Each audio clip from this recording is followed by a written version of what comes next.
So ito may na-release tayong title. Ito yun. Yakpan ko lang yung pangalan para for security reasons. So na-release siya ngayon July 28. And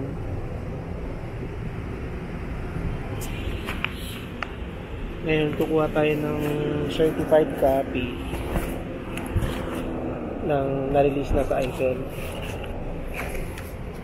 So yan. Ito yung form, pipilapan nyo yan. Ngayon bigyan ko yun ng tip.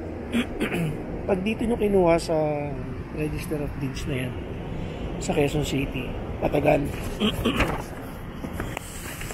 mas maganda kunin nyo ang certified copy dito sa LRA, sa main. Maaantayin nyo siya, lalo na kung electronic title. Saglit lang, 1 oras lang makukuha nyo na.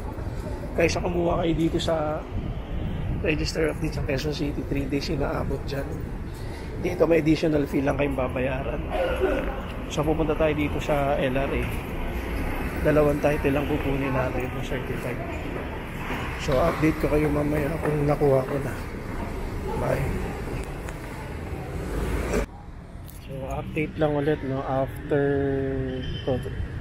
3:03 PM na release na yung certified true copy. Nag-lunch lang ako. Ito kasi ako kumakain. So 2 yung na-release na certified. Ito parehong Quezon City. Okay.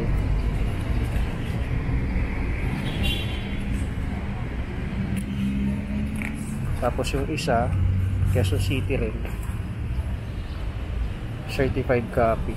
Ito yung kare-release ko lang kanina. So imaginein mo kung babalik ka ng after 3 days just to get the certified copy. Hassle, di ba? So pinaka suggestion ko sa inyo or tip, punta na kayo kagad, punta na kayo rito sa LRA. Ito lang yan, no? Yan, punta na kayo dyan, nakakuha nyo na kagad. So one stop shop kayo pumunta, makukuha nyo kagad yung certified copy. Hindi nyo na kailangan magantay, kasi kung doon sa RD sa Quezon City sa kabilang building, abutin kayo ng 3 days pa doon bago nyo makuha. So hassle kung babalik pa kayo. Ngayon, kung tatawid lang kayo dito sa same compound lang naman, LRA building, yan, kuha nyo na agad siya. Antay lang kayo mga 1 oras, kuha nyo na agad yung title. So yun yung tip ko sa inyo. Actually hindi lang naman mga title sa Quezon City, pwede kahit saan, kuha nyo kagad dito. Hindi na kayo mag-aantay ng mga 3 days. Basta lang electronic title. Pag sinabing electronic title, yan yung mga title na ayan, mahahaba yung number. May 004 or basta mahaba yung number niya, hindi ko na bibilangin. Yan yung mga electronic title. So makukuha nyo kaagad siya.